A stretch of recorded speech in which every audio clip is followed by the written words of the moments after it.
welcome to the countdown to Halloween, and it's not looking very Halloween-y or very countdown other than I'm wearing my Entering Salem shirt from Black Craft Cult, my Rammstein hat, and my black glasses. Spooky. I need to watch the road, so I'm not going to keep looking at the camera. If I'm looking this way, welcome to my life. I am Mare, this is NiteMare Bliss. I have not been uploading a lot for months now, so we have a lot to talk about and a lot to catch up on. I've done a few videos, and I did a whole bunch of, how can I say this? Slightly ranty style posts on Instagram. There's so much to talk about. I don't even know where to start. I was going to sit and write down everything that I wanted to address and all the things I want to address, but I think what I'm going to do in this video is just say, hi, how are you? Welcome to my channel. I am in the car because I am taking my guy, Dude, my little Chinese crested guy. He is going to his second appointment in 2 weeks to get his blood glucose checked again because he is diabetic. He's going to be 14 this December 30th, and he was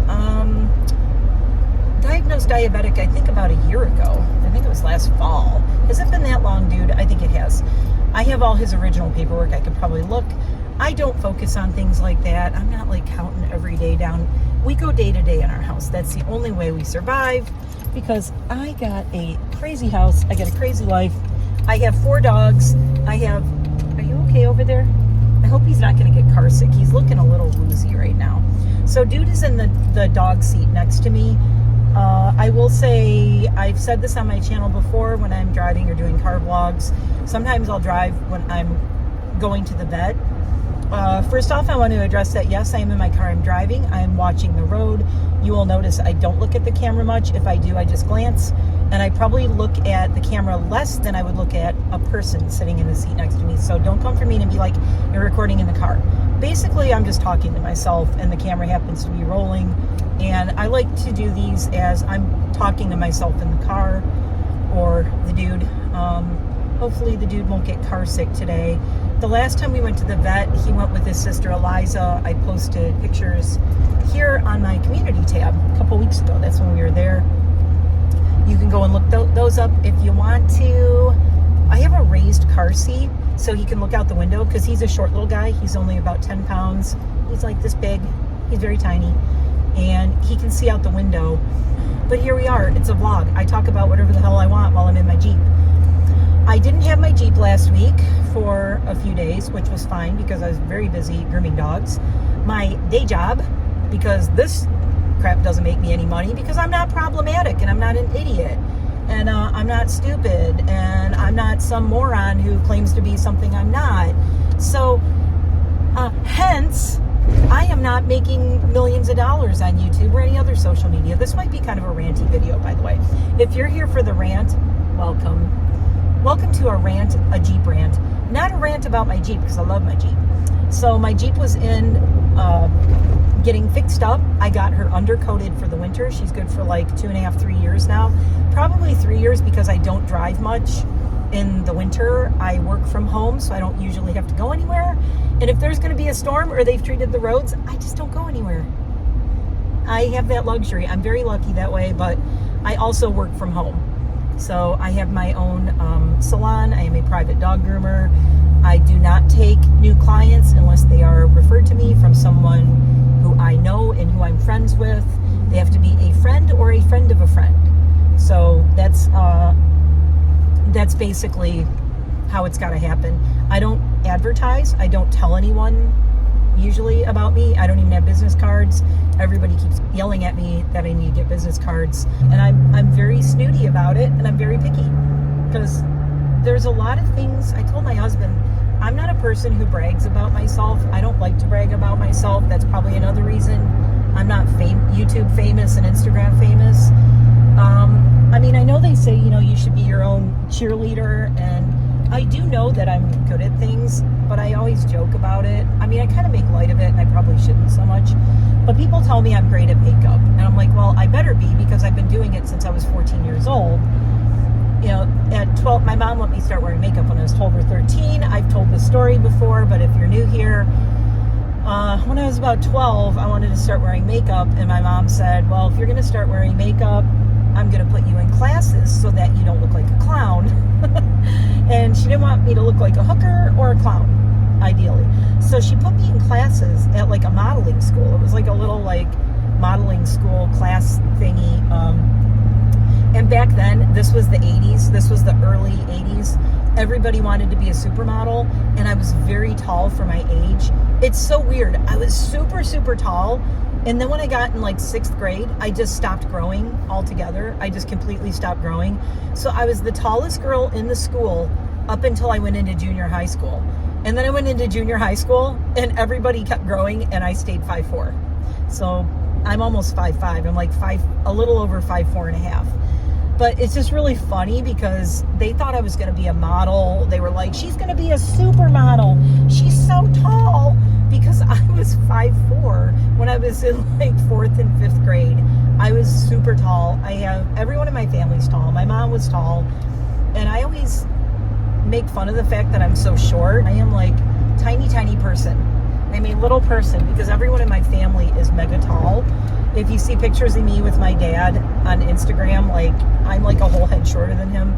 All of my brothers are tall. I am the shorty. I also have a picture of me with 2 of my brothers, and it's hilarious because I am literally like so short in that picture that I had the picture, like I was trying to get us all in the frame, and I had to shoot it from like up above and like looking down, because if I shot it head on, it would just look like the bottom of my head and then them. So everybody thought I was going to be a model, and I think my mom even thought, she wants to do makeup. She's really into this. I did a couple of little like local fashion show things when I was like a preteen teenager, for like the local department stores. They would have like fashion shows and things. But I did learn everything there was to know about makeup by the time I was 14. It was just so weird and so crazy. And I kind of love it. I was my mom's only daughter, so she's like, oh my God, my girl wants to do makeup. That was I think she was waiting for that day too, because that was the first girly thing I ever did. When I was a baby and growing up and toddler and all through like elementary school and everything, I hated girl clothes. I was a total tomboy. I grew up with 4 brothers and no sisters. So I liked Matchbox cars. I did not like Barbies. I did not like dolls. I hated dresses. I still am not a huge fan of dresses to this day. I feel more comfortable wearing like either unisex clothing or things that are like, how to explain, like gender neutral, like what I'm wearing now. I mean, I wear like I'm wearing a pair of long shorts. They're black blue jean shorts, but they're down to my knees. So I'm wearing those with my Black Craft Cult shirt and a little Rammstein hat. And I'm very comfortable in this. I don't know, like girly clothes. I think that's why I like the goth girl clothes. I like long black dresses and long like spooky clothes, spooky dresses. I love super long, flowy, Renfest, steampunk kind of maxi skirts. But as far as like really sexy girly stuff, it's not something I'm super comfortable with. I'm more comfortable in just like unisex, gender neutral kind of clothes. So my mom was thrilled when I said I wanted to learn to do makeup and start wearing makeup. And then I started doing hair, and then she was really excited because I did her hair all the time. Starting when I was like 12 or 13, my mom started letting me like play with her hair and do her hair, and I was obsessed with it. And she knew she was in trouble because all my first Barbie dolls she bought me, I cut all their hair off, and yes, I still have them to this day. I have my original Skipper, I think, that I whacked all of her hair off. And every Barbie she got me, I would be like, I'm cutting your hair. And she would let me. She's like, you know what? My mom always let me express my creativity. So RIP to my mom, the goat to the goat. She raised a baby goat. My mom let me be who I wanted to be. And I will be forever thankful for that. But I've been doing makeup now since I was 14, and when I was 14, I learned to do a full contour. I learned the nose, the cheeks, where you highlight, where you contour. So I had been doing all that stuff since I was like a teenager. And this was, I graduated in 1987, so do the math. Yeah. And I am an original goth. I think my mom liked when I was doing pretty model makeup, and then I discovered through music, of course, which is how most people become goth. Through music, I found the whole goth subculture.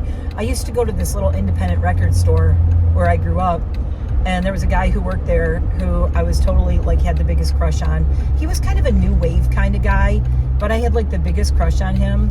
And he would tell me about all these cool bands. Segueing finally 20 minutes into my rant, all we hear about is the crappy people. And those are all the people who have a platform and are making millions of dollars on YouTube and TikTok and everywhere else. And I'm at dude's appointment, so we're going to go in, but I will be right back. Oh, sorry. I am laughing because dude is just falling asleep on his seat. So we're done with this appointment. His blood glucose was totally normal, so yay. We had to come back sooner because it was very high the last time. Now it was shockingly low for him. Not low, but I mean, he's diabetic, but his blood glucose is absolutely normal today, which means I get to go down a unit tonight. I don't know if you're familiar with dogs and diabetes and diabetic dogs, but yeah, it's a journey. It's a lot of monitoring. I am OCD about it, like I am about most things, so it goes really well for us because I'm super OCD about monitoring his blood glucose. They know that too at the vet. Okay, I'm stuck in traffic. I'm sitting here, so this is what I do every day. These are all of his notes. Every single day I met oh my god, I need something to drink. I have the air on because it's so warm. It's like 76 degrees and it's fall, and I'm wearing shorts and a t-shirt and no hoodie. It's wacky. Anyway, oh my god, the traffic is terrible right now.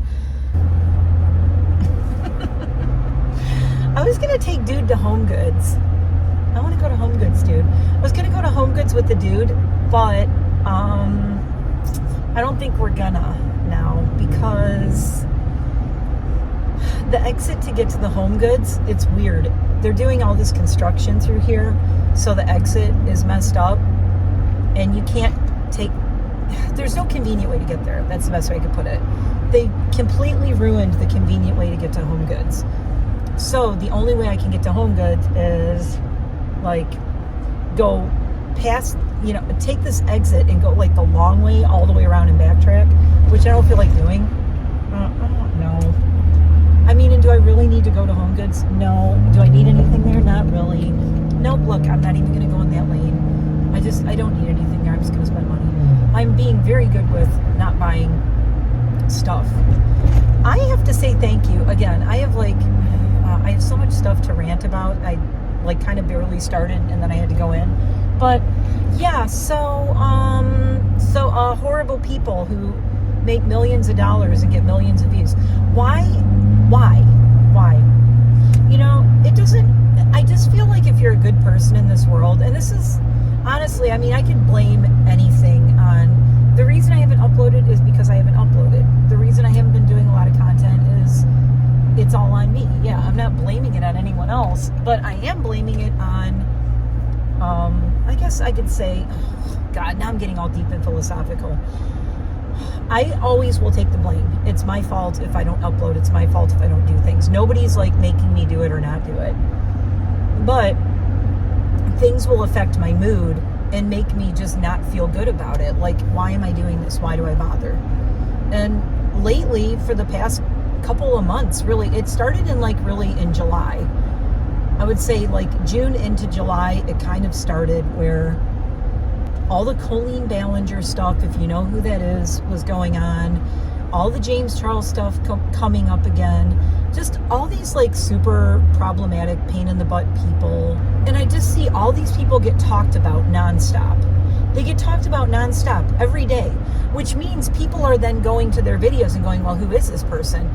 So horrible people out there being horrible people, not even creating content, or some of them still creating content. They're shitty people who don't care about anyone but themselves, really. I can't diagnose if someone's a narcissist. I never would assume to, but there are people who show all the symptoms. That's all I'm going to say. They show all the symptoms. It's like, if you know, you know. And I think you have to be somewhat egotistical to do any kind of content, because If you don't, then are you a real person? I don't know. What I've really been going through and what I kind of want to rant about is I have just really, really struggled with mega imposter syndrome with creating content both on Instagram and for my YouTube. And I know I'm good at makeup. I know I have more experience than like 5 TikTokers put together, at least, if not more. I have decades, like 40 years of experience doing makeup, right? I worked in salons doing makeup. I did makeups for brides, for bridal parties. I did hair for brides and bridal parties. I did, hair and makeup I actually did hair and makeup for movies, for independent films in Detroit, in Michigan. I did a lot of proms. I did a lot of homecomings. I did hair and makeup for all of those. I did just hair and makeup in general. I was also an esthetician in a salon. Every day I would go in the salon. I was doing eyebrow waxes. I was doing lip waxes. I was doing facials. I was doing I was facial massage, all of that stuff. Doing all of it in a salon. That was my day job. And I did that back in the 90s. When I started in a salon, I didn't even get a job just right out of school. I didn't go right out of school and become like a hairdresser. I went into a salon in Royal Oak, Michigan called Synergy. That was the cool salon, one of the cool salons in Royal Oak. It was so cool looking. And I was the assistant to the owner. So I was the owner's assistant. And then when she retired, I just basically took over her chair and her clientele. I did not buy the salon from her or anything, but she retired and became just the owner of the salon. She wasn't doing hair anymore. So she kind of trained me to be like mini her. And my favorite thing that I own, one of my favorite things I own, one of my prized possessions is I actually have her duster brush, her hair duster brush for dusting hair off. And it's like a big fluffy brush. I still have that to this day. She let me have her brush when she retired, and I still have it, and I still use it every time I cut my husband's hair. I use that brush to dust the hair off his neck, and it's one of my prized possessions. It's frustrating when I have the experience I have. I have been using makeup and playing with makeup and trying makeup products and had experience with makeup products and how they work on all different ages. Because when you do, I did anything from at the salon taking care of people with aging skin. I did facials for just like regular normal people who just wanted to get a facial because they wanted to be spoiled. I was the queen of eyebrow waxing, I will say. I can do killer eyebrows. And that's an art form. When you know how to do eyebrows and know how to shape someone's eyebrows, it takes an artistic eye to do that. And you have to look at the whole person. You have to look at their face. You have to frame their face correctly. So these are things that I am skilled in. Doing makeup for all different ages of people, something I'm skilled in. I did makeup for mothers of the bride and the bride's grandmothers. And then I would have to do the bride's makeup. And then I would have to do bridesmaids and maybe throw a little bit of blush and a little bit of lip gloss on a flower girl if the mom allowed it. These are all things that I did in salons and got paid for. And it doesn't matter what I say to makeup brands. It doesn't matter what I say on my YouTube. It doesn't matter what I say on TikTok or my Instagram. Nobody gives a shit. Nobody fucking cares. I'm going to swear, I'm going to be a Peter Monn and be like, I'm sick of being nice. Nobody fucking cares. It's like, why? I just go, why do I bother? 40 some years of experience, and everybody wants to listen to a TikToker who has never had any experience working in a salon doing makeup. Makeup brands would rather give their PR to people who have zero experience doing anyone's makeup but their own. Like all these people you see getting PR, like 98% of them, they might be great at makeup, but they're great at their own makeup. Let's see what they do on other people. Can they do other people's makeup? Could they do makeup on someone's grandmother? Do they know how to work with aging skin? Do they know what products will cake up and why they cake up and what to do about it? Any of these things. Robert Welsh is one of the only people who I think is, and He's like one of the ones out there who he is a working makeup artist. And I was watching his channel when he started out before he has really taken off. And I wish there were a million more Robert Welshes and a million less Michaelas. And I'm just going to say it. I'm just going to say her. But even James Charles, whatever. It's like, great, you can do some makeup. Are you okay, dude? You're not going to get pukey, are you? No, he's all right. I mean, I wouldn't let James Charles do my makeup for all the money in the world if he begged. I don't even know what he would do to my face, but I don't want to know. Because, you know what, if you're like a teenager or you look like him, yeah, he does some creative stuff, but it's not even that original anymore. He's not doing anything that's groundbreaking. You know, it's one of those things like everything's been done. Everything has been done, and that's fine. But I'm sick of ageism in makeup. And when I first started my YouTube channel, I'm like, you know what? If anybody is that bitch and gonna come out here and fight ageism in makeup, it's me. But I'm tired. I'm tired of it. I'm tired of begging people for attention and going, you know what? 40 years of experience. I've used all different makeup. I'm familiar with different techniques. I've done special effects makeup. I know how to do liquid latex and do special effects makeup. I've done done stage makeup. Back when I was in junior high and all that, I did like stage makeup for, you know, like school play type of stuff. And it just irks me. It's like, it doesn't matter how much talent I have because I'm old. It's like, yeah, I'm old, but you know what? I have things to offer that none of these influencers have or are going to have for like another 30 years. Even not then, possibly, because what I've been through and what I've seen happen in the beauty industry, I was there before the internet started. I was doing makeup in a salon before there was internet. Internet did not exist yet. Or it was just starting, actually. I'm sorry. There was the internet, but it was just starting out. But there was not social media, that's what I was trying to say. The internet was like becoming real, but there was no social media. And I mean, I feel like I was ripped off in a way. It's like, I feel like I got gypped. And I feel like, do I feel like I'm owed something? Yes. All the brands out there, all the indie brands, I feel like I'm owed some respect.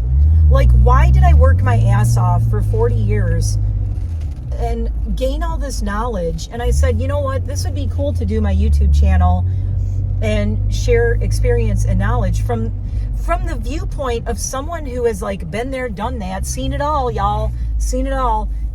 I mean, I am not impressed by James Charles painted whatever that crap is, because you know what? You know what Krylon is? Go look up Krylon. I did stage makeup, okay? There are Ben Nye Krylon. Okay, James Charles will never make anything better than Krylon or Ben Nye makeup. And these are makeups that are used for stage and special effects, and that's basically what he's trying to do.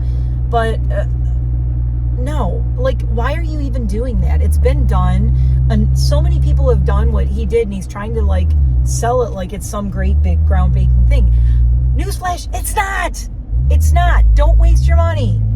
If you want to get some crazy makeup to really go off with, go to okay, we have Frazetta's in my town. Okay, Frazetta's is very cool. That name sounds familiar. Frank Frazetta was a fantasy artist. He did all the, you know, big boob women riding dragons with swords. Yeah, that's his thing. I never knew that Frank Frazetta was from my town where I moved to Pennsylvania. It freaked my husband and I out.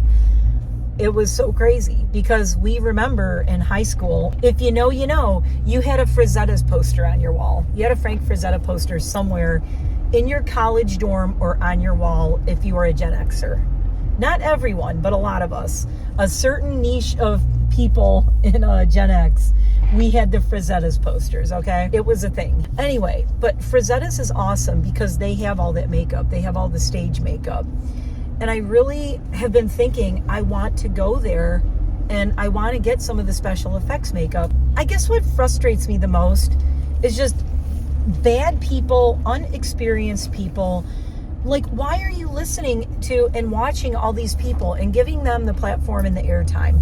why? Why? Like, there are people who are so much more talented and so much better and know so much more and never get any attention. And it doesn't matter what I do. I mean, I feel like it doesn't matter what I do. Brands are ageist. Makeup artists are ageist. Influencers are ageist. All I have to say to that is, I used to be the same way when I was your age.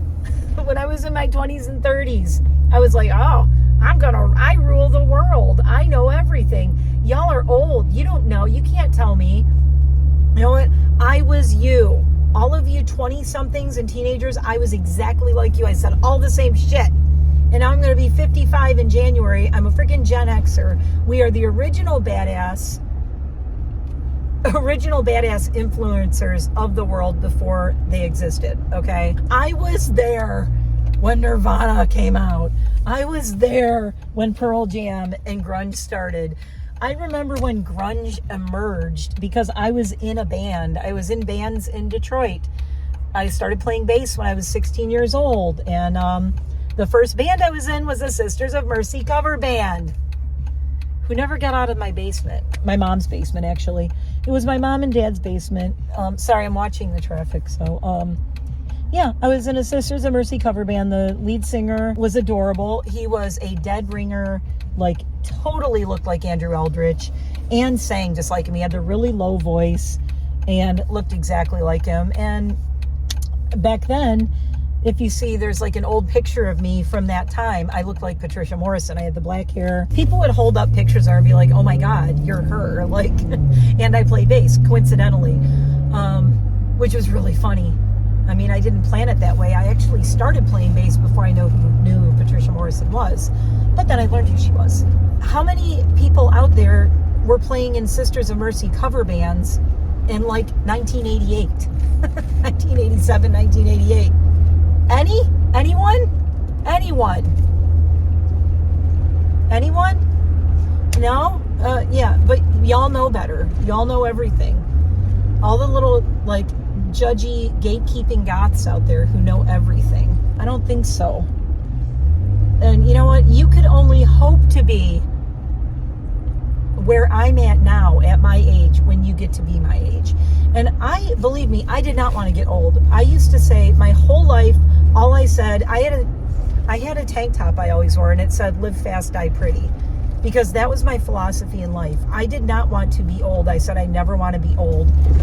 And I said, I spent basically all of my teens and 20s saying, I'm going to die before I'm 30.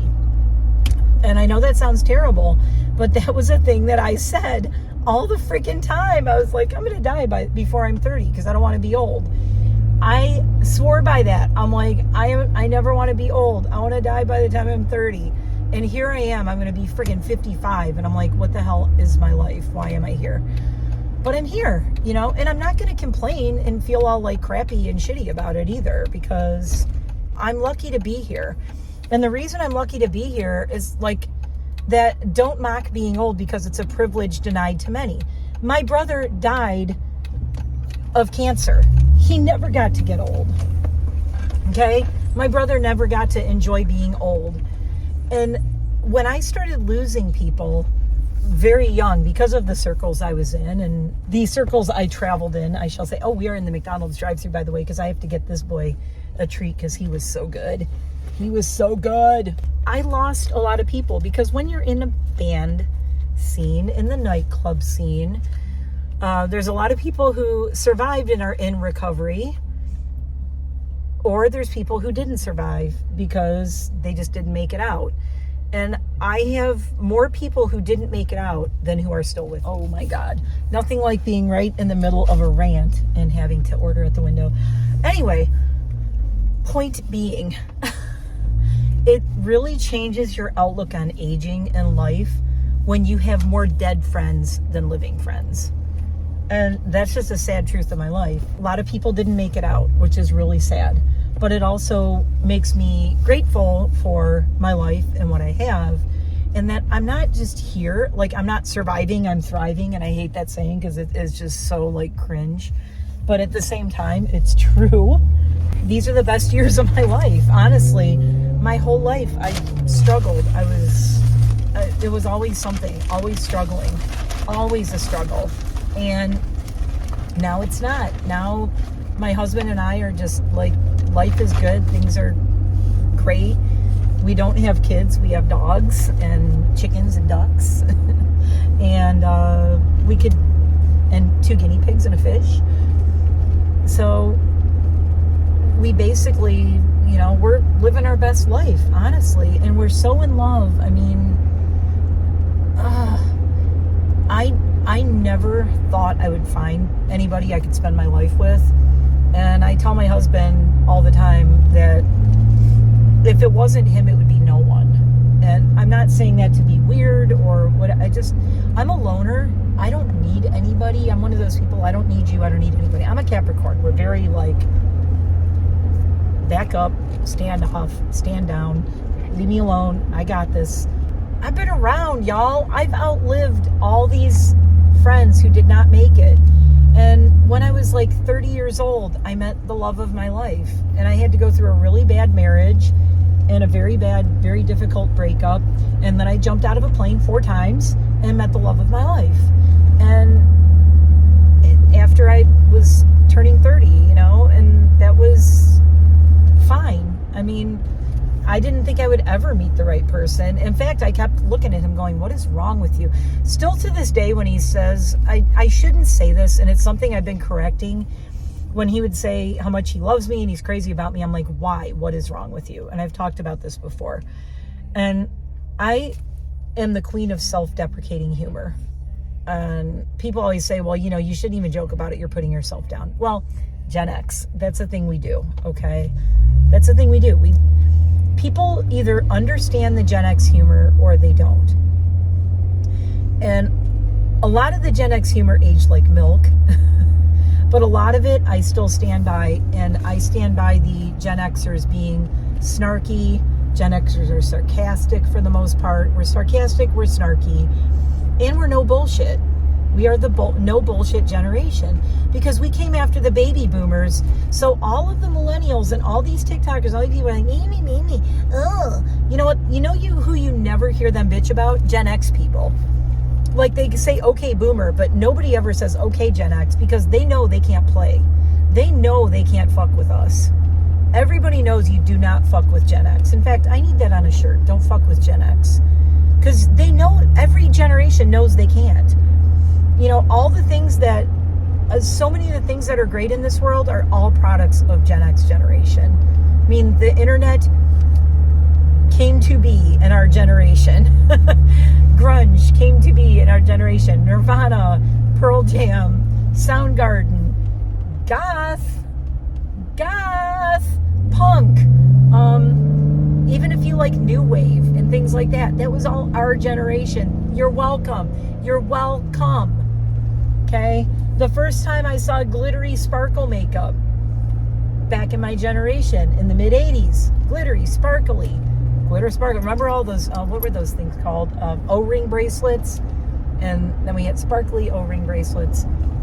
And I wore all the black O-ring bracelets. Those were cool. That was like my goth thing back in the day, was O-ring bracelets and lots of safety pins. I didn't have jewelry. There was no goth jewelry. We had to make our own goth jewelry. Oh, back in the day. But nobody wants to listen to us on social media. And the thing that kills me about indie brands and makeup brands is, why are you trying to sell $65 palettes to teenagers and millennials who can't even buy a house, and you're trying to sell them a $65 palette and tell them they need it? You know who likes shit like that? Gen Xers. You know who can afford shit like that? Gen Xers. But no, don't listen to me. Don't send me PR. Don't, encourage me to like be out there fighting ageism and shit. I mean, the brands and their ageism are just, I'm pissed and I won't support them. I'm done being nice to them. And when I said on my Instagram that I'm done supporting brands, and the brands that ignore me and ignore anyone who's like not a TikToker or over a certain age, I'm done. I've spent thousands of dollars on makeup from some of these brands, And there are quite a few that are very supportive of me and that are really nice. Haven't sent me PR. They're supportive. They're nice. Nomad sent me PR all last year, though. But I don't know if you knew this about Nomad. They change up who they send PR to, which I think is fair. And I think that's good. And that's what I think all brands should do. I think every brand, every year, they should drop some people and add some people. And if they're like, you've been getting PR from me for X amount of years. Number one, I think those influencers should say, hey, you know what? You've been sending me this for this many years.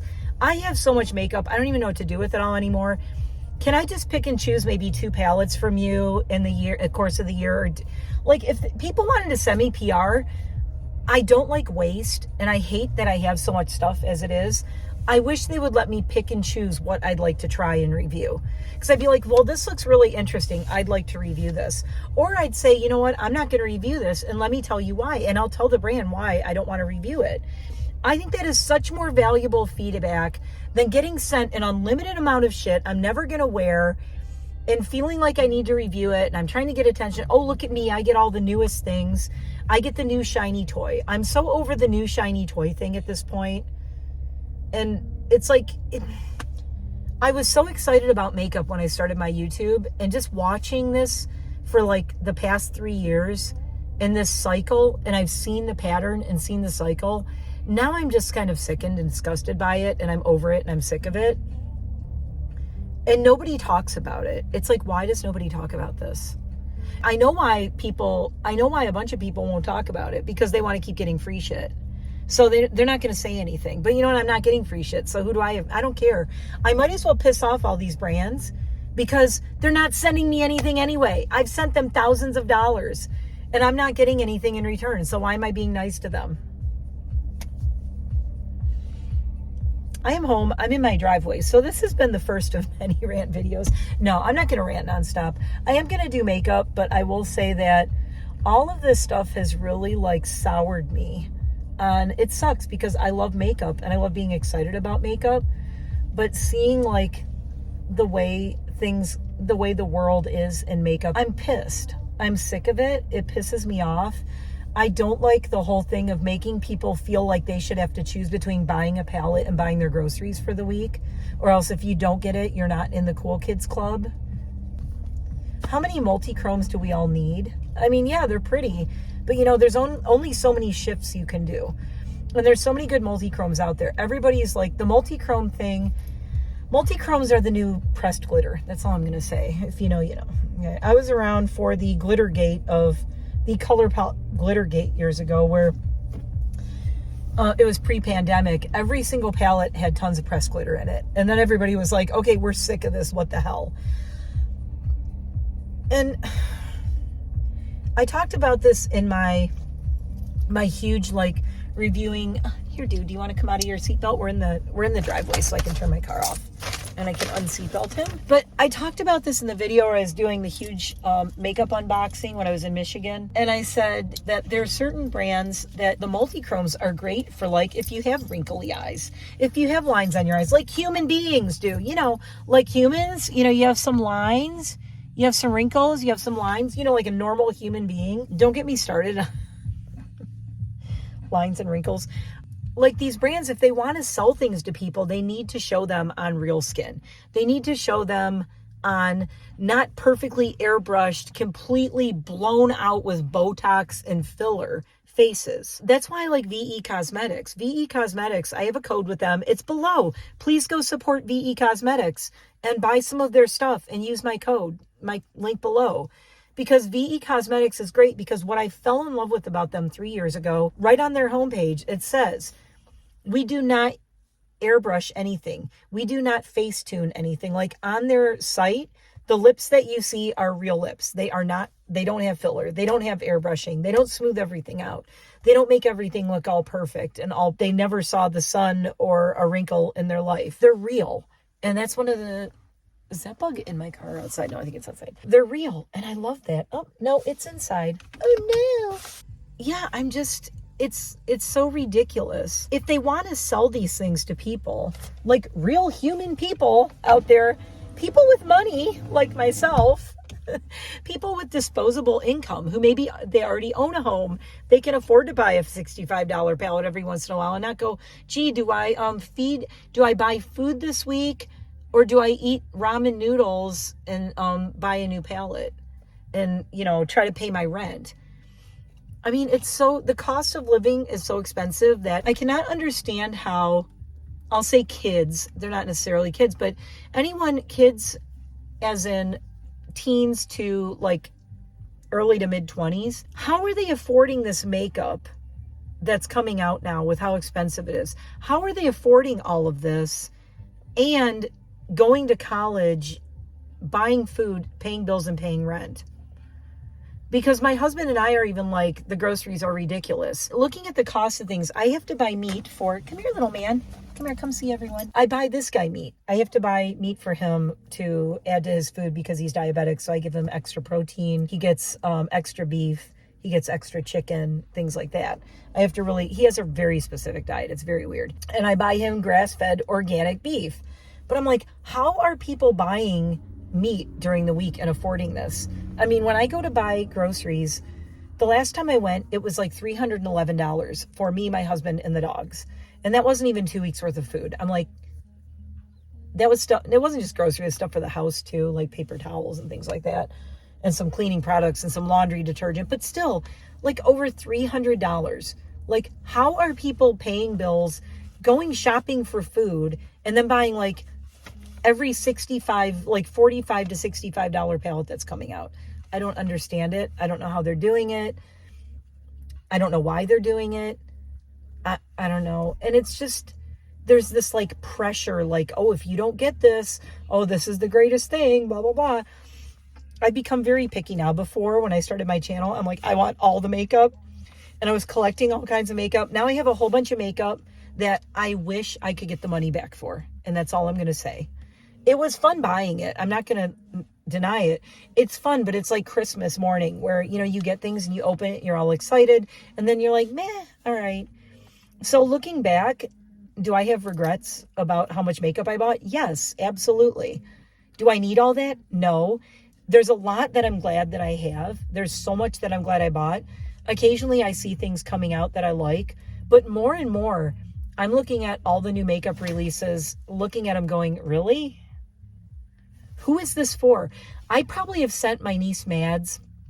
Go follow Mads the Ghost, by the way. Awesome on Instagram and all the socials. My niece Mads the Ghost. I keep sending pictures of palettes coming out going, who asked for this? Like, why is this a thing?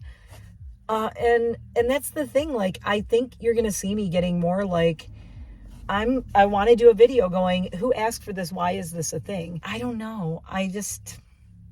I'm very frustrated at so many things. And it's just been, I haven't recorded a lot and done makeup content because it's hard to feel inspired when you don't feel heard.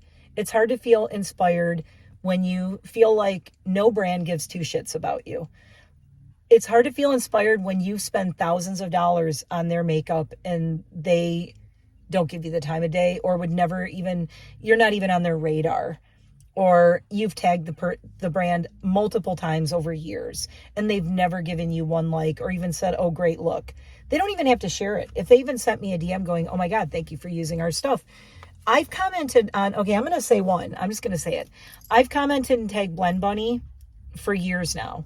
I have never gotten one like. I've never gotten one like Blend Bunny like this. I've never gotten one like Blend Bunny said thank you. I've commented on their thing saying, I own every single palette you've released, blah, blah, blah. Oh, wait, no. They did like one thing that I said. I made a comment about the lip liners because they stopped making the lip liners because of there was all kinds of problems with them. But I commented and said, for the record, I own one of your lip liners and it's my favorite lip liner. So I find this really funny that you're like not making them anymore. And it turns out it's my favorite lip liner. That was the one comment I think that they've ever noticed of mine. But I've done entire face. I did that video, entire face of Blend Bunny. And I know the woman who runs Blend Bunny is a makeup artist. And she has a certain aesthetic.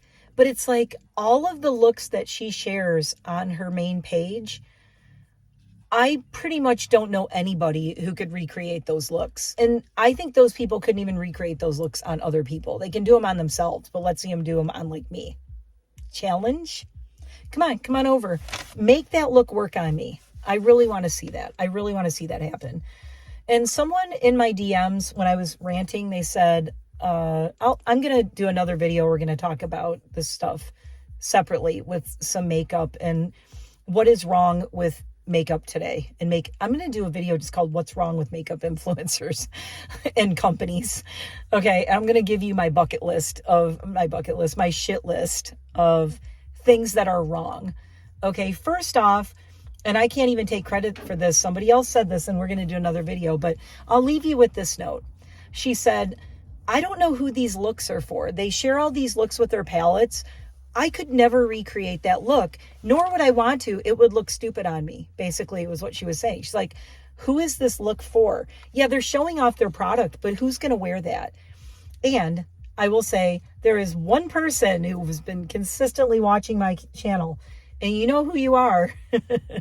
Comment below, you know who you are, who has said, all these crazy looks, like I would never go out wearing that. And I've said in the comments back, I said, well, it's fun for me to do. It's creative, and I do it as a creative outlet. But look at me. Look, I took him to the vet. Am I going to do like some crazy like multi-chrome makeup to take my dog to the vet? No, I don't care. I have chickens and ducks to take care of. I have dogs to take care of. I'm remodeling my house still, the never-ending remodeling job. I'm not going to do a face of multi-chromes. He's falling asleep. Are you bored? He's like, oh my God, the longest rant video ever. So am I still going to do makeup here? Yes. Am I going to do a bunch of makeup and looks and things? Yes. But we're going to be coming at it from a different angle because I am really over this. I'll tell you what really has irked me over the last few months is watching, I call it the usual suspects. And if you follow all the indie makeup channels, you'll know it. He's going to fall asleep on me. It's so sweet. You'll know what I'm talking about. When a brand is coming out with a palette and you see the same like 5 to 10 people, they all drop I got this in PR review on YouTube. They all drop their reviews the same day and they all review the palette the same day. I'm so over that. I don't watch any of those videos anymore. I haven't watched them in months. I stopped watching every single I got this in PR video. I won't give them the time of day anymore. I'm not giving them my watch hours. I'm not giving them my views. And that goes for the brands too. You can send these people PR. If I want the palette, I'll buy the palette. But I am not watching all the people you're sending the PR to. Because A, they don't look like me. They're not my age. We have nothing in common other than we love indie makeup. You know what we don't have in common? I probably have enough money to like buy all this stuff and not get it in PR, but I'm not going to just because of principle. I'm getting pissed off. This is the principle of it. Brands that want to give me the time of day and brands that want to not be ageist, I will give them my time, my attention, and money. Brands that just are going to keep doing the same old, and expect it to keep working, I'm done with you. I'm done. And that goes for a lot of other stuff too. I'm like really pissed off at Manny, MUA, anymore. He has turned into a total flake. You have not seen me talk about or use Lunar Beauty. He came out with that palette with Laura Lee, and I'm like, that collection is boring. Quoting Peter Monn, boring the house. So boring. I like some of my Lunar Beauty stuff, but right now I'm not using it. I don't care. I'm not excited about it. It's like, meh. So I think I'm going to need to do a couple of videos this month. One called What is Wrong with Makeup Companies and Influencers Today, in my not so humble 40-year experience opinion. And then I'm going to do another video saying, shout out to these brands who are the real shit, who I think are really listening to people and really getting it right. And they're the smaller ones who and they're brands that are owned by people who are, maybe they are a little bit older. Maybe they are like I'll shout out right now, Penelope's Tears. She's taking a break. I hope she's okay. I just sent her a DM. I'm like, hey, I'm thinking of you. She put, hey, I'm taking a break from all this stuff. And it sucks because she took a break right after I did that big haul from her and I put in another order. My order got canceled. And I'm like, what's going on? And then she put that she was taking a break. I'm like, oh crap. So I hope she's okay. But, Penelope's Tears, Elder Goth, she gets it, okay? Her products also work great on older lips. She makes a lot of lip products, and that's her specialty. She has awesome lashes, awesome lip products. He is so bored of this. He goes, Mama, I'm bored the house. I don't care about any of this. Just hold me and then give me my food. Nomad Cosmetics, I absolutely love. They were like straight up like, hey, we add new people every year and we drop people and off and on for the year. But they said, pick a palette that you would like, or we'll send you one that we think you would like. So I did get gifted a palette from Nomad this year, even though I wasn't officially on their PR anymore, which is cool. But I also haven't bought the last 2 Nomad palettes because I've just been like doing a low to no buy. More of a low buy because I have been buying some things. But I'm very, very choosy what I get now. So when I get something and I buy a palette, you guys are going to know, like, I'm going to be like, this is a palette you should buy. Like, don't waste your money on all these. Here's the one you should buy. And I don't know if that's the way I'm going to have to approach this now, is doing like how the new makeup nonsense bingo or the no buy list or whatever, or why you don't, I would rather tell you why you don't need a majority of the palettes than why you need every palette, if that makes sense. So if you hung in here this long, put a dog emoji or a paw print emoji. And I'm going to take this guy in. But yeah, so we're going to be doing some changes. We're going to change some things up because, you know what? I think the beauty industry has busted the house. Don't you? Influencers, the beauty industry, social media, busted the house on down. Boots. Ageist nonsense for young people with a lot of money and not a lot of... Anyway, it's a new month and it's a new me. And yeah, the witch is back. So I will see you all soon. Thanks for watching. Welcome to October, countdown to Halloween. We have 29 days to go. I missed yesterday. I'm making up for it today with a big long-ass vlog video. I'm back, and we're going to be doing fun stuff all month. This Thursday is our first Halloween makeup look with the Friends Uses My Makeup collab group. And I'm very excited about this one, so I can't wait for you to see what I do on Thursday. So make sure you come back, make sure you're subscribing, liking, blah, blah, blah. I have giveaways this month, too. I'm back to giveaways. I'm back to collabs. We're back, little man. You're the man. He's the dude. Okay, we're going to go in. I've said that like 5 times. He's like so over this. I love you guys. Thanks for all of you who have hung out. And hopefully you're here for the, I'm going to just call it my villain era on YouTube, because I'm tired of being nice. I'm tired of trying to play the game by their rules. I'm not doing it anymore. I'm playing by my rules. My channel, my rules. Thank you, Peter Monn, for coming out and being like, I'm sick of this. I'm not doing it anymore. And everyone's like, new era Peter Monn, who is, if you don't know who he is, he's a drama commentary channel. He also does Peter Vlogs, and he does a bunch of things. Peter does stuff. He has like 8 channels now. It's crazy. I don't agree with him on everything, but there are certain things I agree with him on. I have beef with Peter Monn too. By the way, I have big beef with Peter Monn, but that's another video. It's not personal beef. He doesn't even know me, but that's part of the problem. That's part of my beef, okay? Part of my beef is me and Peter Monn are on the exact same page, but Peter Monn says go find small creators who are keeping it real and who are the real deal. But then he never shouts out small creators who are the real deal. Don't tell people to do that if you're not going to help them find them. Because let me tell you something, the algorithm is not helping anyone mine or Peter Monn's age, or any of the real people. You know who the algorithm helps? Fake people who lie and don't deserve a platform. And with that, we're out of here. Bye. See you in the next one. Come back for more uncomfortable truths with me and Dude. Probably not Dude because he's sick of it.